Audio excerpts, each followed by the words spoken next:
General असीम मुनीर दूसरी बार America पहुंचते हैं और इस बार अमेरिका पहुंचकर अमेरिका की सरजमीन से यह कहते हैं कि अगर पाकिस्तान के अस्तित्व को खतरा हुआ तो हम आधी दुनिया को ले डूबेंगे। खबर यह भी है दोस्तों कि अब पाकिस्तान, चाइना, बांग्लादेश ये सब एक ताकत बनते जा रहे हैं और यह भारत के लिए अच्छी खबर नहीं है। मैं सवाल उठाना चाहता हूं माननीय लेजर आइज एस जयशंकर पर, जो आजाद भारत के इतिहास के सबसे अवसरवादी और सबसे नाकारा विदेश मंत्री हैं। असीम मुनीर की इतनी हिमाकत कि वह अमेरिका में जाकर इस तरह का बयान दे सकें, इनके हौसले बढ़ कैसे रहे हैं। और सबसे बड़ी बात, फिर इस तस्वीर को देखिए, अमेरिकी chief of defence staff general Caine से मुलाकात करते हुए असीम मुनीर। क्या कहना चाहेंगे प्रधानमंत्री इस तस्वीर के बारे में? विदेश मंत्री एस जयशंकर इस तस्वीर के बारे में क्या कहना चाहेंगे? और न सिर्फ मायने, भारत के लिए निहायत ही चिंताजनक है, क्योंकि आप यह नहीं भूल सकते हैं कि मौजूदा सरकार की विदेश नीति सिर्फ एक व्यक्ति की छवि चमकाने तक सीमित रह गई। यह अमेरिका और पाकिस्तान में एक नए युग की शुरुआत है। मगर उससे भी बड़ी बात, भारत खामोशी के साथ यह तमाशा नहीं देख सकता, क्योंकि साफ तौर पर दिखाई दे रहा है कि चीन बांग्लादेश और पाकिस्तान के साथ मिलकर भारत को घेरने की कोशिश कर रहा है। साफ तौर पर दिख रहा है कि जनरल असीम मुनीर डोनाल्ड ट्रंप की गोद में बैठा हुआ है। डोनाल्ड ट्रंप भारत के साथ जबरदस्त नाराजगी में है, क्योंकि डोनाल्ड ट्रंप को लगता है कि भारत जो है वो रूस से तेल ले रहा है। तो फिर डोनाल्ड ट्रंप, जिसके लिए प्रधानमंत्री ने वोट मांगा था, वो भारत से इतने नाराज क्यों है? तमाम दोस्तों, बहनों और बुजुर्गों को अस्सलामुअलैकुम। Field marshal general Asim Munir पिछले एक महीने के दौरान दूसरी मर्तबा अमरीकी दौरे पर हैं। ये बात इंडिया और गोदी मीडिया के लिए पहले ही नाकाबिले बर्दाश्त थी, लेकिन 2 दिन पहले जनरल आसिम मुनीर ने अमेरिका में भारत के खिलाफ जो बयान दिया, इसने भारत में खौफ का एक माहौल बना दिया है। जनरल आसिम मुनीर ने कहा है कि अगर भारत ने हम पर जंग मुसल्लत की और हमारे वजूद को खतरात लाहक हुए तो हम अपने साथ आधी दुनिया को लेकर डूबेंगे। जबकि दरियाए सिंध का पानी रोकने के हवाले से इनका कहना था कि अगर भारत ने दरियाए सिंध पर डैम बनाया तो हम फौरन चंद मिसाइल भेजकर इसे नीस्तो नाबूद कर देंगे। दोस्तों, ये कोई पहला मौका नहीं कि किसी पाकिस्तानी जनरल ने इंडिया को न्यूक्लियर धमकी दी हो, लेकिन अहम बात यह है कि जनरल आसिम मुनीर ने यह बयान अमेरिका में खड़े होकर दिया, जबकि अगले ही दिन अमेरिका के आर्मी चीफ जनरल केन ने इनसे गर्मजोश मुलाकात की। भारतीय मीडिया और ऐवानों में इस वक्त मातम का माहौल है। कोई इसे अमेरिका की शरारत कह रहा है तो कोई भारतीय फॉरेन पॉलिसी की शदीद तरीन नाकामी। बात तो ठीक है दोस्तों, क्योंकि भारत इस वक्त शदीद तरीन आलमी तन्हाई में घिर चुका है। ना तो अमेरिका साथ दे रहा है और ना ही चीन, बल्कि दोनों जानिब से सदमे ही मिल रहे हैं। ये उन सियाह करतूतों का फल है कि जिसके बीज मोदी हुकूमत पिछले 11 सालों से बो रही थी। सुनिए कि भारतीय तजिया निगार जनरल आसिम मुनीर की इस धमकी के बारे में क्या राय रखते हैं। पाकिस्तान के आर्मी चीफ जिहादी जनरल असीम मुनीर दूसरी बार अमेरिका पहुंचते हैं और इस बार अमेरिका पहुंचकर अमेरिका की सरजमीन से यह कहते हैं कि अगर पाकिस्तान के अस्तित्व को खतरा हुआ तो हम आधी दुनिया को ले डूबेंगे। जी हां, इस तरह का बयान एक देश का आर्मी चीफ देता है। और सबसे बड़ी बात, उसके अगले ही दिन अमेरिका के chief of defence staff general Dan Caine उनके साथ मुलाकात करते हैं। आपकी स्क्रीन पर दोस्तों यह तस्वीर है जब असीम मुनीर मुलाकात कर रहे हैं अमेरिका के chief of defence staff general Dan Caine के साथ। मगर यहां पर एक सवाल हमारी सरकार से भी है, भारत सरकार से भी है। क्या यह हमारी विदेश नीति की नाकामी नहीं है कि एक जिहादी जनरल की मेजबानी अमेरिका कर रहा है, कि डोनाल्ड ट्रंप आए दिन भारत की तौहीन करते रहते हैं और हमें एक आतंकवादी देश पाकिस्तान के बराबर लाकर रख दिया है? क्या यह सवाल हमें अपने विदेश मंत्री से नहीं पूछना चाहिए कि ऐसा हो क्यों रहा है? क्योंकि जब आपका सारा फोकस प्रधानमंत्री नरेंद्र मोदी को विश्व गुरु बनाने को लेकर होता है, तब यही होता है। आज मुद्दा सिर्फ यह नहीं है कि एक जनरल भारत को क्या धमकी दे रहा है और उसके जरिए आधी दुनिया को धमकी दे रहा है, आधी दुनिया को तबाह करने की बात कर रहा है। खबर यह भी है दोस्तों कि अब पाकिस्तान, चाइना, बांग्लादेश ये सब एक ताकत बनते जा रहे हैं और यह भारत के लिए अच्छी खबर नहीं है। मगर इससे पहले मैं आपको बताना चाहता हूं कि जनरल असीम मुनीर ने अमेरिका में पहुंचकर, सही सुना आपने, क्योंकि यह बयान वो पाकिस्तान से भी दे सकते थे जैसा कि इससे पहले वो देते रहे, मगर उन्होंने यह बयान टाम्पा फ्लोरिडा से जारी किया है। उन्होंने क्या बयान दिया अमेरिका की सरजमीन से, इस पर गौर किया जाए। हम आधी दुनिया को अपने साथ ले डूबेंगे। अमेरिका में पाकिस्तानी आर्मी चीफ असीम मुनीर की परमाणु धमकी। पाकिस्तान के फील्ड मार्शल ने यह भी धमकी दी कि भारत सिंधु नदी के पानी के रास्तों पर जो भी ढांचा बनाएगा उसे तबाह कर देंगे। उन्होंने कहा कि उनके देश के पास मिसाइलों की कोई कमी नहीं है। सबसे बड़ी बात, यह आदमी बहुत ही सरल शब्दों में परमाणु धमकी की बात कर रहा है। और इस बयान के ठीक एक दिन बाद, जैसा कि आप इस तस्वीर में देख सकते हैं, अमेरिकी chief of defence staff general Dan Caine के साथ असीम मुनीर मुलाकात कर रहे हैं। क्या अमेरिका की सोच आंशिक हो गई है? असीम मुनीर उसी की जमीन पर खड़े होकर भारत को नहीं, आधी दुनिया को धमकी दे रहे हैं। जनरल असीम मुनीर ने आगे क्या कहा, इस पर भी गौर किया जाए। पाकिस्तान के आर्मी चीफ असीम मुनीर ने अमेरिका की जमीन से खुलेआम परमाणु युद्ध की धमकी दी है। फ्लोरिडा के टैंपा में एक कार्यक्रम को संबोधित करते हुए पाकिस्तान के असली सैन्य शासक ने धमकी दी है, अगर भविष्य में भारत के साथ जंग में उनके देश को अस्तित्व का खतरा हुआ तो वो आधी दुनिया को भी अपने साथ ले डूबेंगे। रिपोर्ट्स के मुताबिक उन्होंने कहा कि हम एक परमाणु ताकत हैं, अगर हमें लगा कि हम डूब रहे हैं तो हम आधी दुनिया को अपने साथ डुबो देंगे। यह बयान अमेरिका की जमीन से किसी तीसरे देश के खिलाफ दी गई पहली परमाणु धमकी मानी जा रही है। बताया जा रहा है कि ये बातें मुनीर ने एक डिनर के दौरान कही जो बिजनेसमैन अदनान असद ने उनके लिए आयोजित किया था। अदनान असद टैंपा के मानद काउंसिल हैं। तो यहां दो चीजें, पहली बात, अमेरिका की जमीन से कोई परमाणु धमकी दे रहा है मगर डोनाल्ड ट्रंप की कान में जूं तक नहीं रेंग रहा है, नंबर एक। इस बीच भारतीय विदेश मंत्रालय का बयान आ गया है जिसमें उन्होंने न सिर्फ पाकिस्तान बल्कि अमेरिका पर भी निशाना साधा है। मैं सवाल उठाना चाहता हूं माननीय लेजर आइज एस जयशंकर पर, जो आजाद भारत के इतिहास के सबसे अवसरवादी और सबसे नाकारा विदेश मंत्री हैं। असीम मुनीर की इतनी हिमाकत कि वो अमेरिका में जाकर इस तरह का बयान दे सकें, इनके हौसले बढ़ कैसे रहे हैं?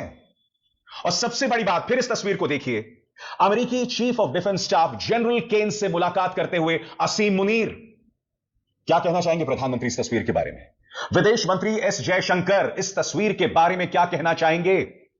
और बात वहां नहीं रुकती, और गौर किया जाए, पाकिस्तान के फील्ड मार्शल ने यह भी धमकी दी कि भारत अगर सिंधु नदी के जलमार्गों पर ऐसा कोई ढांचा बनाएगा जिससे पाकिस्तान को पानी मिलने में रुकावट हो तो उसे पूरी तरह तबाह कर देंगे। उन्होंने कहा कि उनके देश के पास मिसाइलों की कोई कमी नहीं है। मुनीर ने दावा किया कि अप्रैल में पहलगाम आतंकी हमले के बाद नई दिल्ली द्वारा सिंधु जल संधि को स्थगित करने का फैसला 25 करोड़ लोगों को भुखमरी के खतरे में डाल सकता है।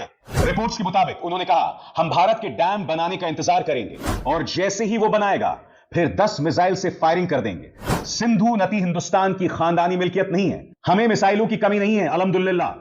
पाकिस्तानी आर्मी चीफ का ये 2 महीने में अमेरिका का दूसरा दौरा है। पिछले दौरे में 18 जून को उन्हें व्हाइट हाउस में राष्ट्रपति ट्रंप के साथ लंच करने के लिए बुलाया गया था। उस दौरान उन्होंने ट्रंप का नाम उनके कथित शांति प्रयासों के लिए नोबेल पुरस्कार में नामांकित करने की सिफारिश की थी और यही प्रस्ताव उन्होंने फ्लोरिडा के कार्यक्रम में भी दोहराया।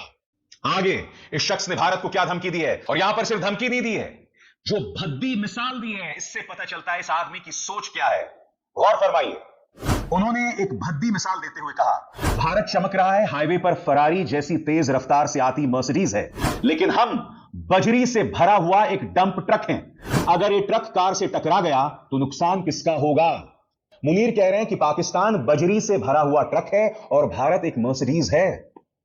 यहां आप सही हैं, आपने पाकिस्तान को बजरी से भरा हुआ ट्रक बताकर कहीं ना कहीं पाकिस्तान की तौहीन ही की है, मगर यहां वो बताने की कोशिश कर रहे हैं कि अगर ये ट्रक मर्सिडीज से टकरा गया तो नुकसान मर्सिडीज को होगा।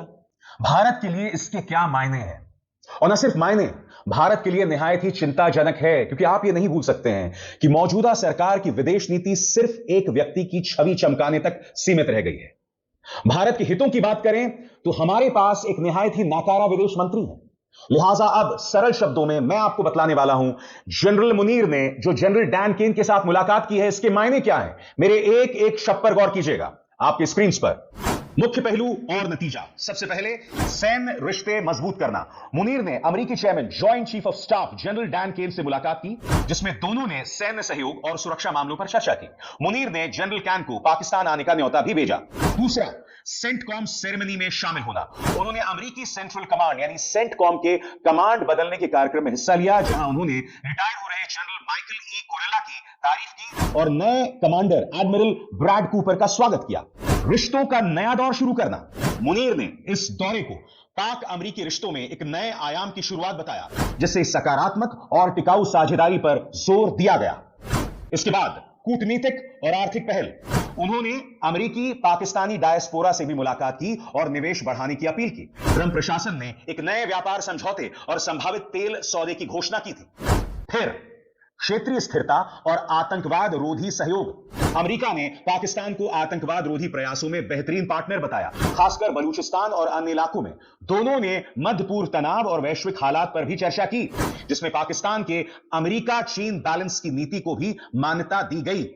तनावपूर्ण पृष्ठभूमि। यह दौरा भारत के साथ हालिया सीमा तनाव और ट्रंप प्रशासन के मध्यस्थता के दावे से हुए युद्ध विराम के बाद हुआ, जिससे पाकिस्तान को आर्थिक और रणनीतिक मदद मिल सके। तो सरल शब्दों में कहा जाए दोस्तों, यह अमेरिका और पाकिस्तान में एक नए युग की शुरुआत है।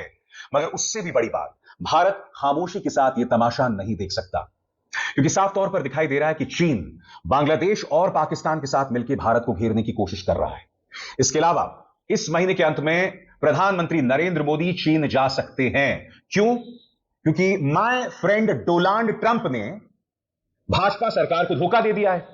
यानी कि आपने उसके लिए वोट मांगा, आपने उसे गुजरात में बुलाकर उसकी मेजबानी की, मगर वो डोनाल्ड ट्रंप जो है हमें धमका रहा है, हम पर 50% टैरिफ का ऐलान कर दिया और अब वो पीछे हटने को तैयार नहीं है।